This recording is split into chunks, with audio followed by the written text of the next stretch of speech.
Oui, c'est bon de louer le Seigneur ensemble, puis de, comme je le disais dans ma prière, de se rappeler des vérités, et puis des vérités qui viennent de la parole, mais à travers les chants. Et je vois la louange comme une manière pour nous de se rappeler les vérités des Écritures, et je pense que c'est ça que le Seigneur veut dire, de le louer en esprit et en vérité, c'est de le louer avec la vérité des Écritures, qu'on s'approprie dans nos cœurs et puis qu'on retourne au Seigneur comme des louanges et un désir de notre cœur. Et c'est ce qu'on continue de faire en étudiant la parole de Dieu. On a nos cœurs disposés, placés devant le Seigneur et comme on le voyait cette semaine dans Ésaïe 50, à la réunion de prière, on veut se placer à être attentif à ce que le Seigneur veut enseigner à sa parole. Et ce matin, j'aimerais, pour continuer notre étude dans l'Épître aux Éphésiens, vous inviter à ouvrir vos Bibles dans Éphésiens au chapitre 1. Et ce matin, on va lire encore une fois les versets 3 à 14. Et je pense que s'il y a une parole de louange qu'on peut revenir et répéter et relire, c'est bien ces paroles qu'on trouve dans Éphésiens 1, les versets 3 à 14, et on va s'attarder ce matin plus particulièrement sur les versets 11 et 12. La parole de Dieu dit ceci: « Béni soit le Dieu et Père de notre Seigneur Jésus-Christ, qui nous a bénis de toute bénédiction spirituelle dans les lieux célestes en Christ. En lui, Dieu nous a élus avant la fondation du monde pour que nous soyons saints et irréprochables devant lui. Il nous a prédestinés dans son amour à être ses enfants d'adoption par Jésus-Christ, selon le bon plaisir de sa volonté, pour célébrer la gloire de sa grâce, dont il nous a favorisés dans le bien-aimé. En lui, nous avons la rédemption par son sang, le pardon des péchés, selon la richesse de sa grâce que Dieu a répandue abondamment sur nous par toute espèce de sagesse et d'intelligence. Il nous a fait connaître le mystère de sa volonté, selon le bienveillant dessein qu'il avait formé en lui-même, pour le mettre à exécution lorsque les temps seraient accomplis, de réunir toutes choses en Christ, celles qui sont dans les cieux et celles qui sont sur la terre. En lui, nous sommes aussi devenus héritiers, ayant été prédestinés suivant le plan de celui qui opère toutes choses d'après le conseil de sa volonté, afin que nous servions à célébrer sa gloire, nous qui d'avance avons espéré en Christ. En lui, vous aussi, après avoir entendu la parole de la vérité, l'évangile de votre salut, en lui vous avez cru et vous avez été scellés du Saint-Esprit qui avait été promis, lequel est un gage de notre héritage pour la rédemption de ceux que Dieu s'est acquis pour célébrer sa gloire. » Et on va se courber dans un mot de prière. Oui, Seigneur notre Dieu, tu es celui qui est au-dessus de toutes choses. Tu es le roi, le souverain qui est élevé au-dessus de la terre et des cieux. Et tu es digne de recevoir toute la louange et l'honneur et la gloire de ceux par qui tu, Seigneur, de ceux que tu t'es acquis par ton propre sang, Seigneur Jésus. De ceux que tu t'es acquis pour qu'ils puissent être des sacrificateurs qui te louent en esprit et en vérité. Et Seigneur, on veut ce matin se présenter devant toi aussi avec un cœur attentif à ta parole, avec des oreilles qui sont ouvertes à entendre ce que tu veux nous dire. Et on ne veut pas fuir ce moment, Seigneur, que ce soit physiquement ou même dans nos pensées, s'évader de ce moment important, mais plutôt, Seigneur, te prier que tu puisses nous aider à nous concentrer sur ce que tu veux nous dire et qu'on puisse recevoir ces paroles, Seigneur, comme un bienfait, une nourriture spirituelle pour nos âmes, pour nos vies. Seigneur, je te prie d'être avec chacun de mes auditeurs, que tu puisses les bénir dans l'écoute de ce message et à recevoir cette parole, et que tu puisses aussi bénir mes lèvres, Seigneur, afin qu'elles communiquent ce que toi tu veux communiquer à ton peuple. Remplis-moi de ton esprit, Seigneur, afin que ces paroles puissent être non seulement dites de l'avant, Seigneur, mais qu'elles puissent être vécues aussi dans ma propre vie.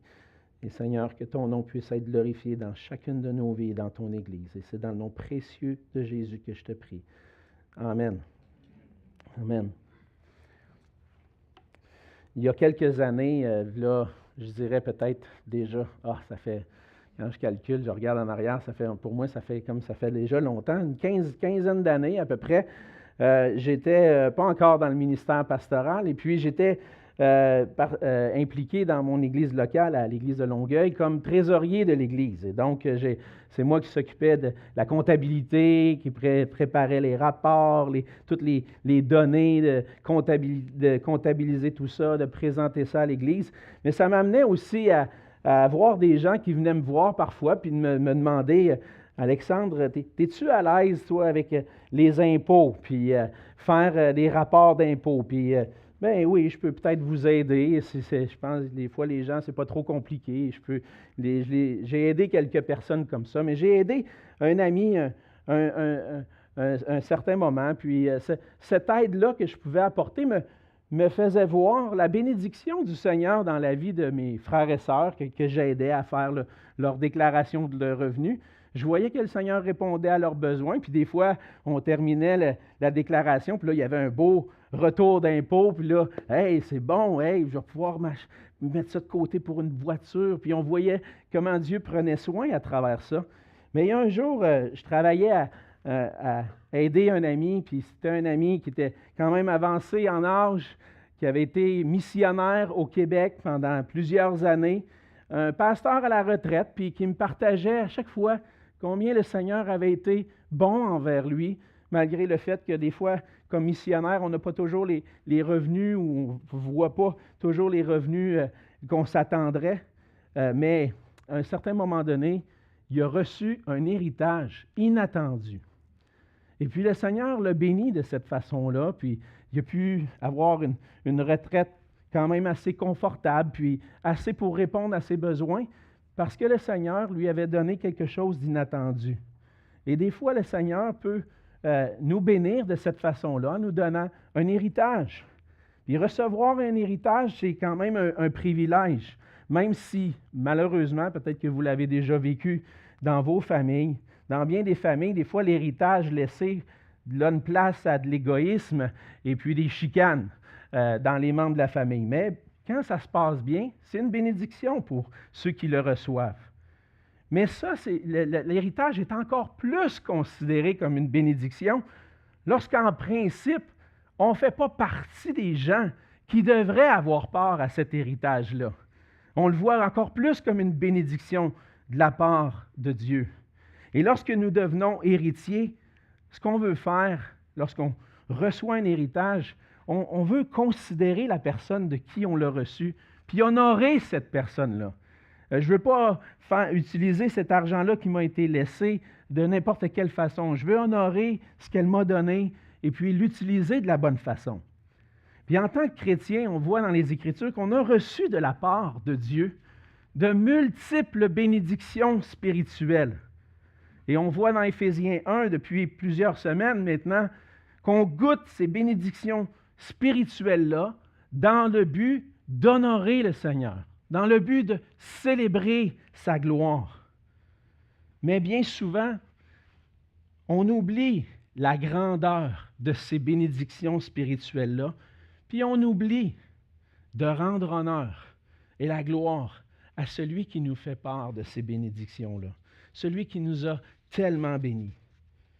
Et c'est pour ça qu'on a besoin de revenir dans ces passages, comme dans l'Épître aux Éphésiens, où on lit et on prend le temps de méditer quelles sont ces bénédictions qu'on a reçues de la part de Dieu en Jésus-Christ.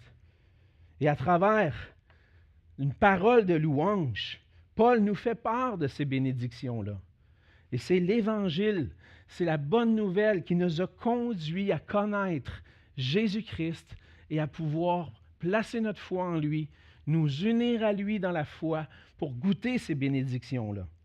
Et Paul nous rappelle, comme on l'a vu jusqu'à maintenant, puis que par notre union à Jésus-Christ, par la foi en lui, on a été élus, choisis, prédestinés avant la fondation du monde pour être saints devant Dieu et pour être ses enfants d'adoption. Ça, c'est les premières bénédictions qu'on a vues ensemble dans les versets 3 à 6. Ensuite, on a vu que par Jésus-Christ, on a eu la rédemption par son sang. Jésus nous a rachetés, nous a libérés du pouvoir du péché qui nous rendait coupables devant Dieu. Et par ce pardon-là, maintenant, on a maintenant la paix avec Dieu. On a vu la semaine dernière qu'à travers ce qu'il a accompli en Jésus-Christ, il nous a donné la connaissance de son plan parfait. On découvre à travers Jésus-Christ le plan parfait de Dieu que Dieu avait établi dans l'éternité passée. Et puis, à travers ce plan-là, on découvre toute une sagesse, toute une connaissance, une intelligence, celle qui vient de Dieu. Ce sont des bénédictions spirituelles pour lesquelles on peut rendre gloire et honneur à notre Dieu.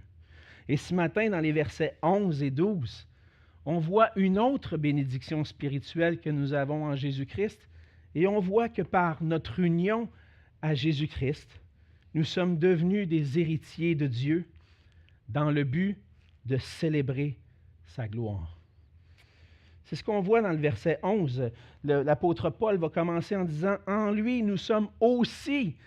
Comme il en rajoute, il a déjà nommé plusieurs bénédictions, mais il dit « En plus de ça, on est devenus des héritiers, héritiers de Dieu ». Au verset 11, on voit une expression qui est traduite ici, l'expression qui dit « Nous sommes aussi devenus héritiers ».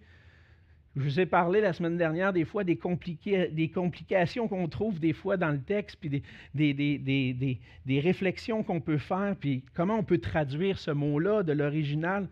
Mais on a encore une petite difficulté ici qui se présente à nous. En fait, au verset 11, l'expression, lorsque ça dit « nous sommes héritiers », nous sommes devenus héritiers, c'est en fait un seul mot dans la langue originale. C'est un seul mot en grec qui a pour racine de partager un lot, un partage, un héritage. Et là, placé dans le contexte ici, on le voit au sens passif. Qu'est-ce que ça veut dire passif? Ça veut dire que quelqu'un est béni par quelqu'un d'autre, quelqu'un reçoit de l'action de quelqu'un d'autre. Donc, on voit dans le passif qu'on pourrait traduire cette expression-là comme « nous sommes devenus héritiers », comme on le voit dans notre Bible. Mais la question est de savoir qui est-ce qui est héritier? Est-ce que c'est nous ou est-ce que c'est Dieu qui a reçu un héritage à travers le fait qu'on a la foi et qu'on est unis à Dieu? Et on voit que ça pourrait être aussi traduit « nous sommes devenus l'héritage de Dieu ». Et il y a beaucoup de commentateurs, Pierre, il les a étudiés aussi, on s'en parle, puis je me suis cassé la tête de dire, qu'est-ce que c'est exactement le sens ici? Puis je vais vous dire ma réponse, je ne le sais pas. Est-ce qu'on est devenu l'héritage de Dieu ou est-ce qu'on est devenu héritier?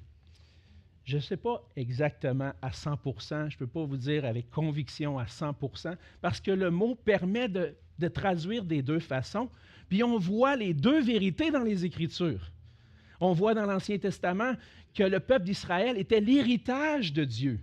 Dieu s'est fait un héritage en choisissant Israël, un héritage qui allait lui donner toute la gloire. Et je pense que ce sens-là pourrait faire du sens ici. Mais lorsque je prends le temps de regarder le reste de l'Épître aux Éphésiens, les écrits de l'apôtre Paul, je trouve que le sens de devenir, nous, des héritiers de Dieu revient assez souvent, et c'est ce que je pense que Paul veut dire ici, parce que ça va revenir dans l'Épître aux Éphésiens. Le chapitre 1 est comme une introduction où Paul va énumérer plusieurs choses, des bénédictions qu'on a en Jésus, mais il va revenir sur ces bénédictions-là, et je pense que dans cette introduction-là, il parle de nous, que nous sommes devenus des héritiers. Mais on pourrait prendre ce sens-là, puis c'est là le danger, puis dire de centrer ça sur nous-mêmes, d'avoir une vision anthropocentrique, comme on pourrait dire, de centrer sur l'homme, égoïste. Hey, par Jésus, je suis héritier, j'ai reçu plein de choses, j'ai reçu plein de bénédictions, mais ce n'est pas ça le but de l'héritage qu'on a reçu. Le but de l'héritage, c'est que puisse être tourné vers Dieu. D'avoir des cœurs qui sont tournés vers Dieu, et c'est ce qu'on va voir ensemble. Et donc, pour résumer, juste cette petite parenthèse-là, je veux souligner parfois des difficultés qu'on rencontre, parce que ça se peut que ce soit un autre sens. Mais ce que je crois, c'est pour l'instant que nous sommes devenus héritiers, et c'est ce qu'on voit dans le reste des écrits de l'apôtre Paul. Entre autres, dans Romains 8, Paul va souligner ceci. Il va dire, car tous ceux qui sont conduits par l'Esprit de Dieu sont fils de Dieu. Et vous n'avez pas reçu un esprit de servitude pour être encore dans la crainte, mais vous avez reçu un esprit d'adoption par lequel nous crions « Abba, Père ». L'Esprit lui-même rend témoignage à notre esprit que nous sommes enfants de Dieu. Or, si nous sommes enfants, nous sommes aussi héritiers. Héritiers de Dieu et co-héritiers de Christ, si toutefois nous souffrons avec lui, afin d'être glorifiés avec lui. Ici, le sens est clair. Je suis devenu un fils de Dieu. J'ai reçu par la foi en Jésus-Christ l'esprit d'adoption, l'esprit qui me confirme dans mon cœur que je suis réellement un enfant de Dieu. Et cet esprit-là me dit que je suis un enfant, mais si je suis un enfant, qu'est-ce que ça veut dire si je suis un enfant de Dieu? Ça veut dire que je suis aussi un héritier. Ça veut dire que j'hérite de ce que Dieu a de bon pour ses enfants. Et je suis un co-héritier de Christ. C'est en étant uni à Christ que je deviens héritier. Dans le fond, tout est donné à Christ. Et c'est ce qu'on voit dans le Nouveau Testament, que le Seigneur, dans son plan, voulait tout donner au Fils, donner la gloire au Fils, tout assujettir à son Fils. Et nous, en étant unis à Jésus par la foi, on devient co-héritier avec lui. On travaille avec lui, on devient des sacrificateurs, on devient des gens qui participent à l'héritage que Christ a reçu. Et puisque nous sommes maintenant des fils et des filles de Dieu, nous sommes aussi des héritiers. L'héritage qu'on reçoit de la part de Dieu, c'est quoi exactement? On pourrait se poser la question parce que Paul ne semble pas définir clairement cet héritage-là ici dans le passage. Mais lorsqu'on regarde dans les Écritures, on voit que c'est un héritage qui est encore plus grand que tout héritage qu'on pourrait hériter ici-bas.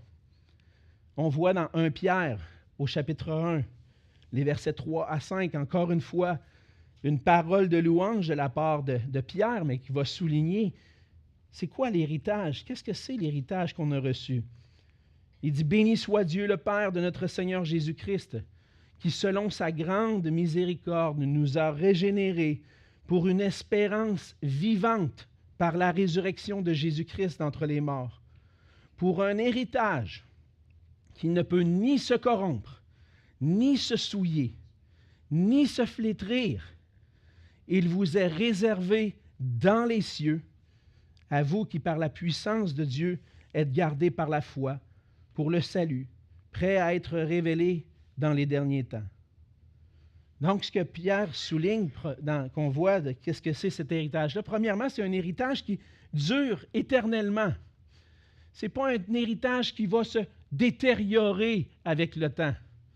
Quand quelqu'un meurt, peut-être qu'il peut léguer sa voiture, il peut léguer sa maison en héritage. Mais toutes ces choses-là, avec le temps, ça se détériore.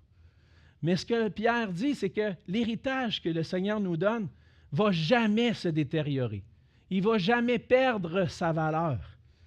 Ce n'est pas un héritage terrestre, mais un héritage qui est dans le ciel, qui n'aura jamais de fin. Cet héritage-là, je crois, on peut dire clairement avec les Écritures que c'est la joie et la félicité éternelle de vivre pour la gloire de Dieu. On reçoit cet héritage-là en Jésus-Christ d'avoir cette joie éternelle de vivre pour la gloire de Dieu. Un jour, cet héritage-là, on va le voir face à face. On va le voir dans le ciel. On va être avec lui pour l'éternité.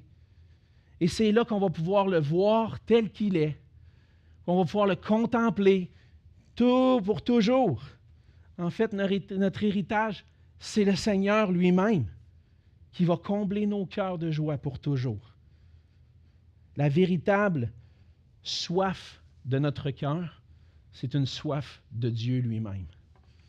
On pourrait penser, des fois on peut vivre dans l'insatisfaction puis être insatisfait de certaines circonstances dans nos vies. On pourrait dire financièrement, je suis insatisfait, je n'ai pas la maison de la grandeur que j'aimerais qu'elle soit, je n'ai pas la voiture que j'aimerais avoir, je n'ai pas le confort que je désire. Et je pourrais vivre dans l'insatisfaction comme ça, puis penser que c'est peut-être en ayant une plus grande maison, une voiture qui fonctionne mieux, que je vais être plus heureux. Je peux être insatisfait de toutes sortes de manières, par des fois des circonstances difficiles, des épreuves, puis rester insatisfait. Notre cœur, ce que ça révèle en fait, c'est que notre cœur a soif de quelque chose. Notre cœur a soif, un vide qui a besoin d'être comblé, comme diraient certains théologiens de l'histoire de l'Église. Et c'est pour ça qu'on se met à poursuivre tout le temps multiples choses. On s'attarde sur des choses qui pourraient combler notre cœur. On essaie d'assouvir les soifs de notre cœur. Mais les Écritures sont claires. C'est seulement la présence de Dieu qui peut réellement assouvir la soif de nos cœurs. Parce qu'on a été créés pour vivre dans sa présence. Le psaume 16, le psalmiste va exprimer ceci. Il va dire, « Je dis à l'Éternel, tu es mon Seigneur, tu es mon souverain bien. » Il n'y a pas mieux que le Seigneur lui-même. C'est toi, mon souverain bien, mon bien qui surpasse tous les biens que je pourrais avoir, c'est toi. Il dit un peu plus loin, « L'Éternel est mon partage et ma coupe. C'est toi qui m'assures mon lot. Un héritage délicieux m'est échu, une belle possession m'est accordée. » Et puis il va terminer en disant, « Tu me feras connaître le sentier de la vie. Il y a d'abondantes joies devant ta face, des délices éternelles à ta droite. » Où est-ce que mon cœur va être pleinement comblé? Par un héritage matériel qui va se corrompre avec le temps, ou un héritage éternel qui m'est réservé dans le ciel, dans les lieux célestes, avec Jésus-Christ, où je vais là, dans sa présence, le contempler pour l'éternité. On peut rendre gloire à Dieu, parce que par Jésus-Christ, je suis devenu héritier de la vie éternelle, héritier d'un bonheur éternel dans la présence de Dieu. Et c'est là que mon cœur va être pleinement satisfait. Il n'y a rien qui pourra combler mon cœur. Aucun héritage, sinon celui que le Seigneur me donne en Jésus-Christ. Et c'est en étant unis à lui qu'on reçoit cet héritage-là. Le Seigneur, Paul va dire, et c'est la parole du Seigneur aussi, Paul va dire, « En lui, nous sommes aussi devenus héritiers. » Alors, comment est-ce que je peux participer à cet héritage-là? C'est en étant unis à Jésus-Christ. Et on est unis à Christ par la foi. Peut-être que pour certains, ce mot-là, puis même dans notre société aujourd'hui, le mot foi ne veut peut-être pas dire grand-chose. C'est quoi ça veut dire avoir la foi? Bon, nos grands-parents, peut-être qu'ils comprenaient ce que ça voulait dire, mais aujourd'hui, la foi. La foi, en fait, c'est croire. C'est vraiment la même racine de mots dans le grec. Avoir la foi, c'est croire. Et croire, c'est faire confiance à la parole d'une personne. Des fois, les gens vont nous raconter des histoires, puis on va dire, « Ben voyons, non, je ne te crois pas. » Hein? On n'a pas la foi dans leurs paroles. Des fois, ça peut être absurde, puis ils peuvent nous taquiner en disant des choses exagérées. Ben voyons donc, on avait parlé l'autre fois du capitaine Bonhomme. Ben voyons donc, ça se peut pas, cette affaire-là. Je te crois pas. Mais lorsqu'on fait confiance à la parole d'une personne, on le croit. On lui fait confiance. Et c'est ça la foi. Le Seigneur est venu dans le monde pour donner sa vie, pour nous sauver. Et nous sommes sauvés en étant unis à lui par la foi, en faisant pleinement confiance à qui il est et ce qu'il a accompli pour nous. On doit croire pour cela. Qu'est-ce qu'on doit croire? On doit croire ce que Dieu dit à son sujet puis à notre sujet. Dans sa parole, Dieu nous révèle qui il est et nous révèle qui nous sommes aussi. Dieu, c'est le souverain absolu, notre Créateur, celui qui a créé toutes choses. Et nous sommes ces créatures créées, comme je le disais tout à l'heure, pour vivre en relation avec lui, pour vivre dans sa présence. Malheureusement, notre péché nous sépare de Dieu et nous sépare de Jésus-Christ. Mais Jésus-Christ, justement, est venu pour apporter la réconciliation avec Dieu, pour enlever cette séparation qu'il y a entre nous et Dieu. Parce que par nature, on est rebelle à Dieu. On ne veut pas d'un Dieu qui fait sa volonté et qui nous révèle sa volonté. On ne veut pas de son autorité dans notre vie. Et à cause de notre rébellion vers Dieu, c'est ça qui fait que nous sommes séparés. Nous sommes séparés de Dieu. Mais Jésus-Christ est venu pour enlever cette séparation puis pour recevoir aussi sur lui la condamnation qu'on méritait. On a vu cela un peu plus tôt dans le passage, lorsque Jésus-Christ est venu, qui a versé son sang pour qu'on puisse être racheté de la culpabilité de nos péchés et qu'on puisse avoir le pardon de nos péchés. Et pour avoir cet héritage, je dois croire la parole de Dieu, révélée en Jésus-Christ, et que Jésus-Christ seul est mon moyen de salut. Jésus-Christ seul va délivrer mon cœur de poursuivre toutes sortes de choses avec lesquelles je pourrais tenter de satisfaire mon cœur, mais qui ne le satisferont jamais. Jésus-Christ seul délivre nos cœurs pour qu'on puisse trouver notre satisfaction, notre joie, notre bonheur en Dieu même. Et par Jésus-Christ, ceux qui placent leur foi, leur pleine confiance en lui deviennent des héritiers de Dieu.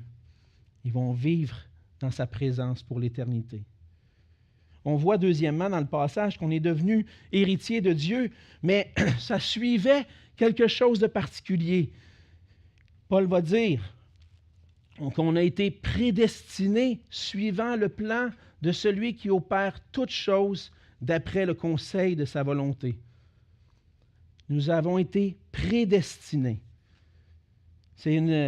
On l'a vu déjà un peu ce mot-là au verset 5, mais ce n'était pas moi qui avais prêché sur l'adoption, puis on ne s'est pas attardé sur la prédestination longtemps. Et donc, je voulais prendre le temps d'expliquer. Parce que, évidemment, la prédestination, c'est une des grandes doctrines qu'on se pose bien des questions. Qu'est-ce que c'est d'être prédestiné? Le verset 5 nous dit qu'il nous a prédestinés dans son amour à être ses enfants d'adoption. Et puis, au verset 11, va enrichir cette question de prédestination-là en disant que cette prédestination-là suivait le plan. Le plan de qui? De celui qui opère toutes choses d'après le conseil de sa volonté.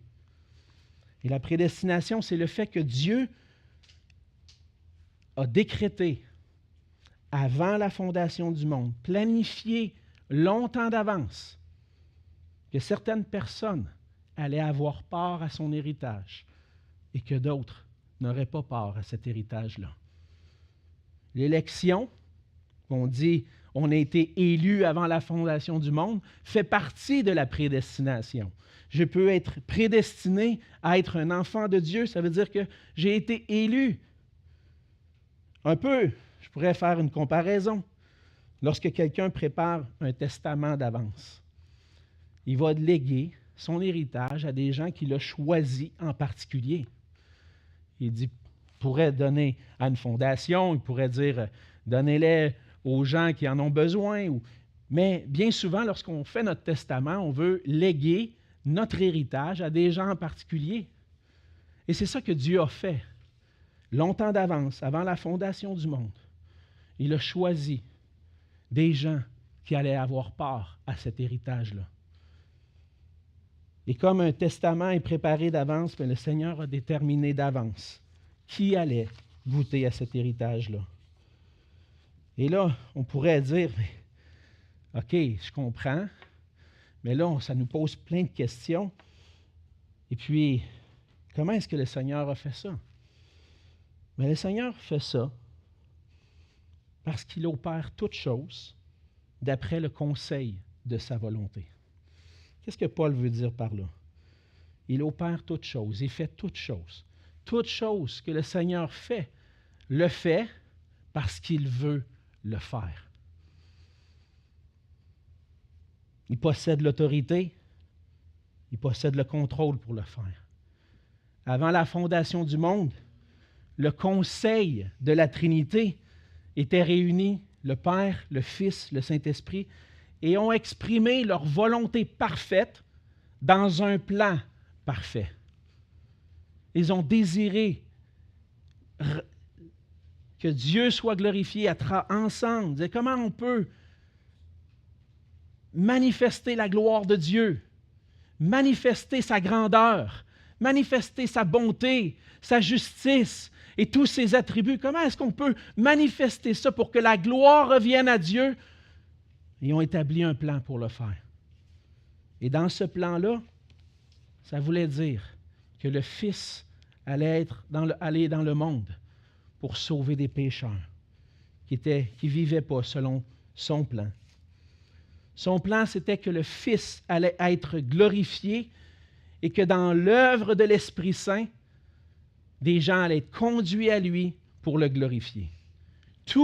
Dieu fait tout pour un but et parce qu'il le désire. Dieu fait tout pour sa gloire. Et tout le plan de Dieu, de la Genèse, du premier verset de la Genèse, jusqu'au dernier verset de l'Apocalypse, c'est le plan que Dieu a voulu pour manifester sa gloire et pour que des gens puissent le glorifier, pour former un peuple qui allait le glorifier. Et ça implique des choses. Dans ce plan-là, il y en a aujourd'hui des théologiens qui disent, oui, Dieu a déterminé un plan, des grands blocs, dans la macro, comme on pourrait dire. Il a dit, voici les choses qui vont se passer.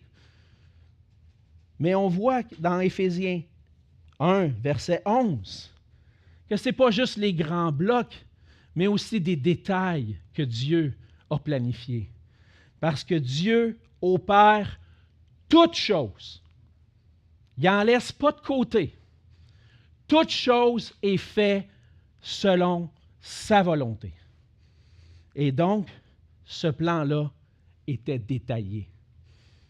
Puis on l'a déjà mentionné un petit peu, on va le voir avec notre frère Pierre, après les fêtes, probablement, Dieu voulant. Parce que pour pouvoir avoir accès à l'héritage, il faut la foi. Et ce que Paul dit au verset 13, c'est que vous aussi, les Éphésiens, après avoir entendu la parole de la vérité, l'évangile de votre salut, en lui, vous avez cru et vous avez été scellés du Saint-Esprit. Et cette foi-là est individuelle. Et chaque individu est dans le plan de Dieu.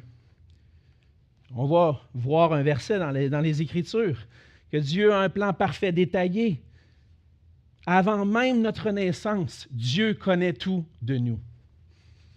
Le psaume 139, verset 16 dit « Quand je n'étais qu'une masse informe, tes yeux me voyaient. Et sur ton livre étaient tous inscrits les jours qui m'étaient destinés, avant qu'aucun d'eux n'existe. » Imaginez le nombre de personnes qui ont vécu sur la terre. Les détails de chaque jour sont planifiés d'avance selon la volonté de Dieu. Dieu connaît chacun de nos jours. Il connaît le moment de ma naissance, puis il connaît le moment de ma mort aussi. Et dans tous ces détails-là de ma vie que Dieu connaît, que Dieu a écrit d'avance, Dieu savait qu'un jour, et il a dirigé toutes choses pour qu'un jour, j'entende l'Évangile de Jésus-Christ. Mon cœur est ému de penser à toute la sagesse de Dieu, puis que dans ce plan-là, le Seigneur a pensé à moi personnellement, pas juste à nous collectivement, mais à moi personnellement. Il m'a fait la grâce d'entendre l'Évangile à mon jeune âge et de saisir que sans Christ, je ne pouvais rien faire. J'étais séparé de Dieu. Et le Seigneur a touché mon cœur pour que je puisse placer ma confiance en Jésus-Christ, recevoir son salut merveilleux, puis avoir part à cet héritage-là, dans sa présence, pour sa gloire à lui seul, et que mon cœur puisse être comblé pour l'éternité. Dieu connaissait très bien le jour où il se révélerait à moi par sa parole et son esprit, le jour où j'allais saisir sa grâce. Dieu était au contrôle et Dieu est au contrôle des détails. Par sa grâce, on a été prédestinés, choisis avant la fondation du monde, à devenir ses enfants et ses héritiers. Dieu a établi un plan dans le passé, mais pas seulement ça, Dieu a aussi le pouvoir d'exécuter son plan. Dieu est souverain, il possède l'autorité, le contrôle nécessaire. Certains aujourd'hui disent non, Dieu se retire et laisse les hommes choisir. Non, Dieu est au contrôle, Dieu possède l'autorité, Dieu est présent dans la création et dirige toutes choses. Dans le livre de Daniel, on lit l'histoire du roi de Babylone, le roi Nebuchadnezzar, qui était élevé, qui s'était élevé en orgueil et que Dieu un jour a humilié jusqu'à devenir comme une bête. Et après avoir été humilié, le roi Nebuchadnezzar va prononcer des paroles qu'on trouve dans Daniel 4, les versets 34 et 35.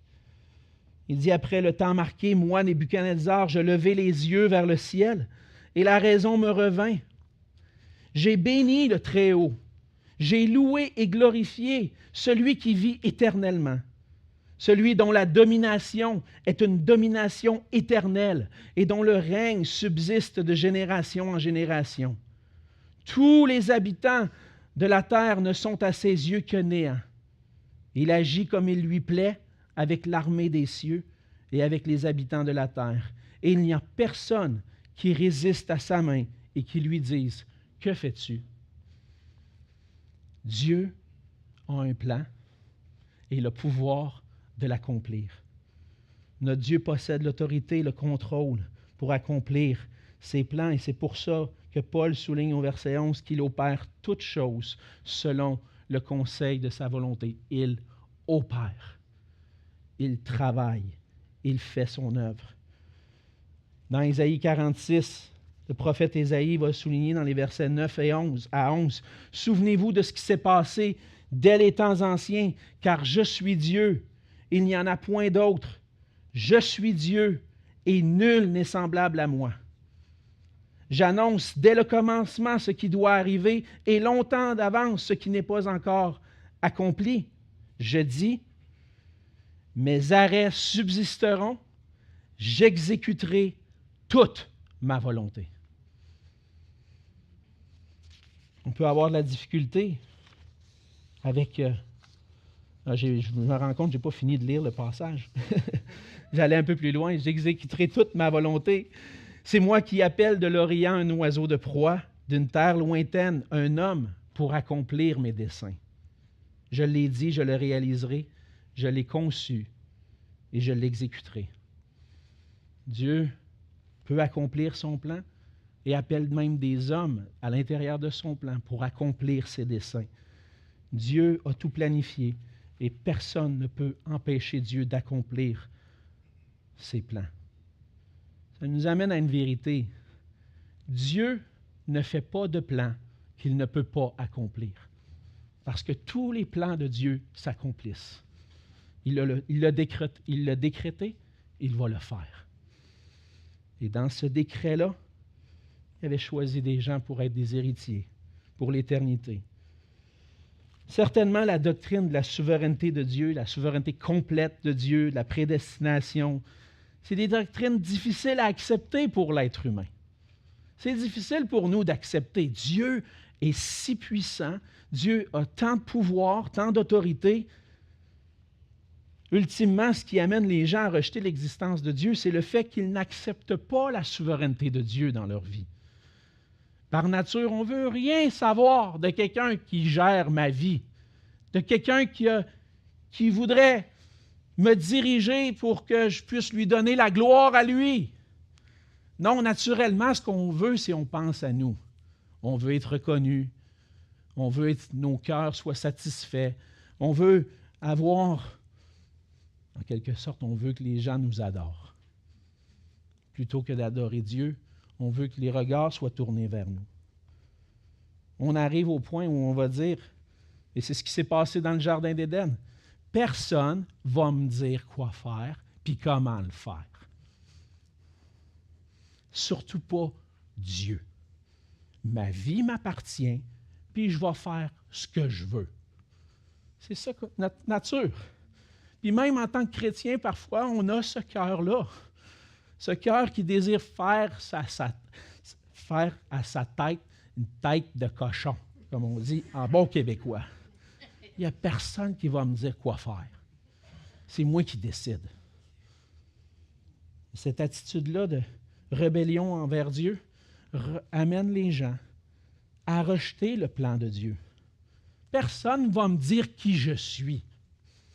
Mon identité, elle ne vient pas de quelqu'un qui est au-dessus de moi. Mon identité, c'est moi qui la détermine.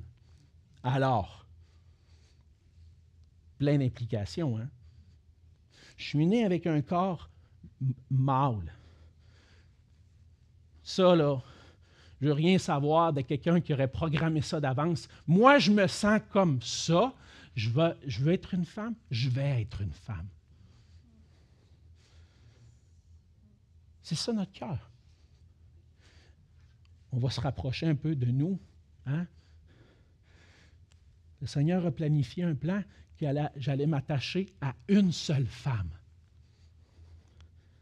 Mon cœur, vous connaissez les hommes, puis probablement les femmes aussi, des fois, on dirait qu'il en voudrait plus qu'une. Hey, t'es pas pire, elle, qui vient de passer. Hein, soyons honnêtes. Le Seigneur me demande de renoncer à ma collègue de travail avec qui je m'entends bien. Le Seigneur me demande de renoncer à toutes les autres femmes dans le monde parce que son plan, c'était que j'honore et que j'aime celle qu'il a placée pour moi. Alors, on peut parler du mouvement LGBT, on peut parler tout de notre adultère dans notre cœur, qui nous montre qu'on ne veut pas vivre comme Dieu le veut. On pourrait donner plein d'exemples. On veut vivre notre relation amoureuse, notre couple, la famille, non selon un plan déterminé, mais selon nos propres désirs. Mais si on n'accepte pas la souveraineté de Dieu et son plan parfait pour nous, on ne goûtera jamais à la joie et au bonheur de vivre dans sa présence. Cette joie et ce bonheur qui peut réellement combler nos cœurs. Alors humblement, je dois reconnaître sa majesté, sa grandeur, sa sainteté. Je dois aussi reconnaître que Dieu a un plan pour ma vie. Il veut que je vive pour sa gloire, non pour moi-même, mais pour lui. Il veut me sauver de mon égocentrisme, de ma rébellion envers lui, qui m'amène droit vers le jugement et la condamnation, la mort éternelle. Il veut me transformer pour que je puisse trouver mon bonheur à célébrer sa gloire. Et c'est pour ça que le Seigneur a fait de nous ses héritiers. C'est ce qu'on voit au verset 12. Pourquoi on est devenu héritier? Pourquoi on a été prédestiné suivant le plan de celui qui opère toutes choses? D'après le conseil de sa volonté, on est devenu héritier afin que nous servions à célébrer sa gloire. Tout est tourné non vers moi, mais vers Dieu. Ici, le « nous », nous servions, afin que nous servions à célébrer sa gloire. À qui Paul fait référence, on le voit dans le reste du verset. Il dit « Nous qui d'avance avons espéré en Christ ». Ce sont ceux qui ont cru à l'Évangile, que Jésus est le Christ, le Fils de Dieu, qui est venu pour nous sauver. Le « nous », c'est ceux qui ont cru, ceux qui ont espéré en lui et qui continuent d'espérer en lui. Parce que Paul dit, on a espéré d'avance. Oui, parce qu'on n'a pas encore vu Christ de nos propres yeux. Un jour, le Seigneur Jésus est venu, il est remonté au ciel et il annonce qu'il va revenir. Alors, on espère d'avance. On a espéré en lui pour notre salut et on continue d'espérer en lui. C'est lui qui est notre salut. Et maintenant, ce nous-là, nous qui avons placé notre foi en Jésus, on a un travail à faire. Nous devons servir à célébrer sa gloire. Pourquoi? Pourquoi le Seigneur veut que je serve pour sa gloire? Évidemment, en raison de qui il est. Souvent, les gens vont dire, c'est prétentieux d'attirer la gloire vers nous. C'est vrai quand tu parles des créatures, mais quand tu parles du Créateur, non. C'est tout à fait normal pour un Dieu souverain, majestueux, saint, qui possède l'autorité sur toutes choses, de vouloir recevoir la gloire et l'honneur, parce que s'il ne cherchait pas ça, il ne serait pas Dieu. Il est Dieu. Il mérite. Il mérite. Il n'y a personne d'autre. On l'a chanté tout à l'heure. Il n'y a personne dans le ciel ni sur la terre qui mérite la louange et l'adoration comme notre Dieu. Mais encore plus, on rend gloire à Dieu en reconnaissance à ce qu'il a fait pour nous. Nous avons été prédestinés, choisis par Dieu pour être ses enfants. On a obtenu la rédemption, le pardon des péchés. On connaît le plan parfait de Dieu en Jésus-Christ. On est devenus ses héritiers. Qu'est-ce que tu vas faire maintenant? Gloire à Dieu! Gloire à Dieu! Parce qu'il a tout accompli pour que je puisse, moi, un pécheur perdu, voir sa face pour l'éternité. Mon seul but, célébrer la gloire de sa grâce. Le Seigneur nous a créés pour ça à l'origine. Puis on a, pendant un certain temps, erré. On est venu par nature au monde avec une rébellion envers Dieu, mais le Seigneur a tout accompli en Jésus-Christ pour que mon cœur soit transformé, pour que je devienne une nouvelle créature, que je puisse avoir un nouveau cœur qui maintenant désire la gloire de Dieu. Une nouvelle créature qui, parfois, va lutter à trouver son bonheur et sa joie dans la gloire de Dieu. Notre chair a des désirs contraires à ceux de l'esprit, Paul nous dit, en Galates 5, 17. L'Esprit de Dieu, c'est lui qui transforme mon cœur pour que je puisse désirer la gloire de Dieu. Mais ma chair est là, puis je me bats. Seigneur, il arrive telle chose, je ne comprends pas. Comment tu peux être glorieux dans telle chose qui arrive? Ça ne se peut pas, il me semble, ça ne fait pas de sens dans ma tête. Puis des fois, on peut vivre des déserts spirituels, des dépressions spirituelles, où on dit non, pour moi, Dieu n'est pas glorieux. Je regarde tout autour de moi, puis Dieu n'est pas glorieux. J'ai perdu de vue la gloire de Dieu en Jésus-Christ. Qu'est-ce que je fais comme chrétien quand Dieu est plus glorieux à mes yeux, quand il est plus précieux, quand sa présence n'a plus de valeur à mes yeux? Qu'est-ce que je fais quand je suis au milieu de ce désert spirituel? On fait comme le psalmiste, au milieu d'une terre déserte. Je crie à Dieu. Parce que ce cœur-là qui désire la gloire de Dieu, ce cœur-là qui désire trouver sa joie dans la présence de Dieu, ce n'est pas moi qui vais le cultiver par moi-même. C'est Dieu seul qui peut me le donner. Et quand je n'ai pas ce désir-là dans mon cœur, j'ai besoin simplement de me mettre à genoux. Puis souvent, on va s'empêcher de prier pour dire « Oh non, mon cœur n'est pas là. » Bien justement, ton cœur n'est pas là. Mets-toi à genoux puis crie à Dieu. Parce que ce que tu devrais, c'est désirer être dans la présence de Dieu. Puis je me parle à moi-même. Il faut comprendre que des fois, ça ne nous tente pas de dire « Ah, je suis fatigué à soir. Je vais aller me coucher. » Puis dans le fond, ce que tu as vraiment besoin, c'est de plier le genou devant le Seigneur. Crie à Dieu. Lutte dans la prière, que le Seigneur puisse provoquer dans nos cœurs, dans mon cœur, une véritable repentance pour trouver ma joie dans mon Dieu, dans mon héritage.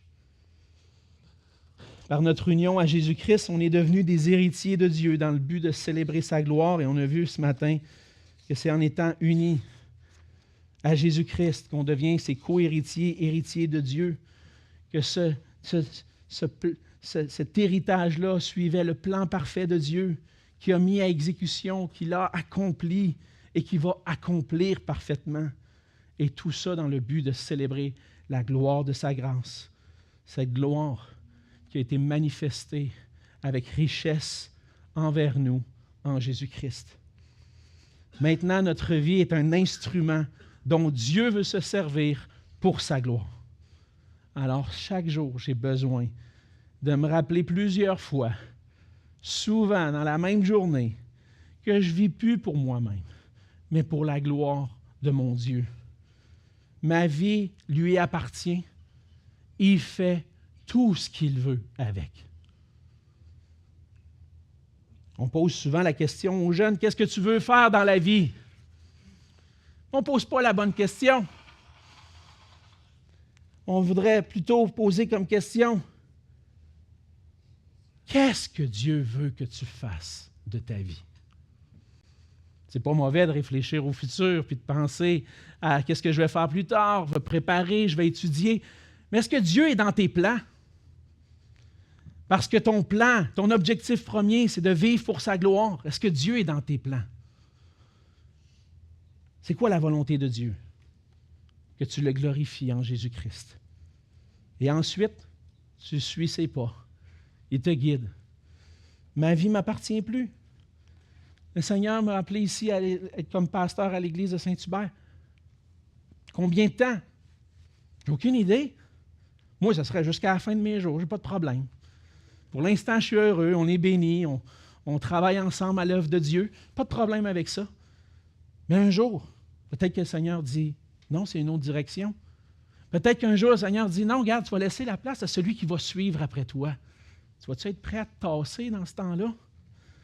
Hein, ça, c'est tough, là. Hein, non, j'ai une bonne position.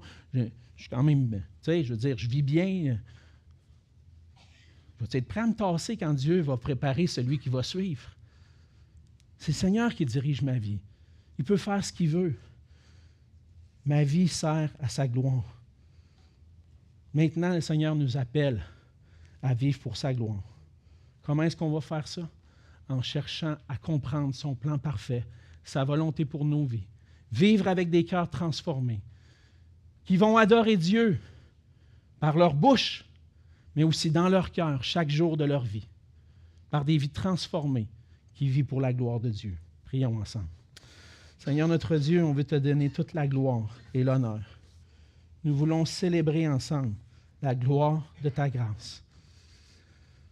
Seigneur, ces passages dans Éphésiens sont riches, nous montrent combien tu es un Dieu grand, puissant, merveilleux, qui accomplit son plan parfait, qui a le pouvoir d'accomplir toutes choses. Et dans ta grâce, Seigneur, tu as voulu nous racheter, nous délivrer en Jésus-Christ. Et Seigneur, on veut te louer, te dire merci d'avoir fait de nous tes héritiers. Te remercier d'avoir cette assurance qu'un jour, on va être avec toi pour l'éternité, pour contempler ta face, contempler notre héritage éternel. Seigneur, en attendant, aide-nous à garder les yeux fixés sur toi, Seigneur. On ne puisse pas être tenté d'une manière ou d'une autre, Seigneur, de nous éloigner de toi, mais qu'on puisse trouver en toi notre joie et notre bonheur à te glorifier. Parce que c'est ça qu'on va faire pour l'éternité, Seigneur. Et c'est ce que tu veux nous enseigner aujourd'hui, que nous soyons des héritiers dans le but que nous servions à célébrer ta gloire. Fais de nous, Seigneur, des enfants obéissants à ta parole et qu'on puisse trouver notre joie en toi. C'est en Jésus que je te prie. Amen.